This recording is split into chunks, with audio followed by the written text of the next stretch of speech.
Ja ću da držim, može ovo da se zoomira. Vi meni recite o čemu je reč u knjizi i kako ste došli uopšte na ideju da je napišete i kakve su reakcije čitalaca? Evo ovako, upravo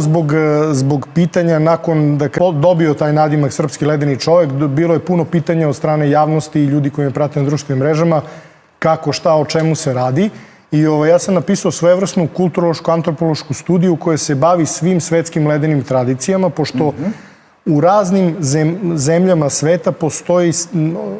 određeni vid tradicije koji se bavi izlaganjem hladnoći, jer sad neke se bave zbog poboljšanja zdravlja, gde je recimo ekstremno hladno zemlje na severnoj hemisferi, koristi izlaganje hladnoći još kod dece u narednom uzrastu da bi sprečili kao vid prevencije za alergiju na hladnoću, pošto je to čest problem tamo, dok recimo narodi na istoku koriste to u nekakvoj sprezi sa duhovnim razvojem i onda vezuju jedno i drugo.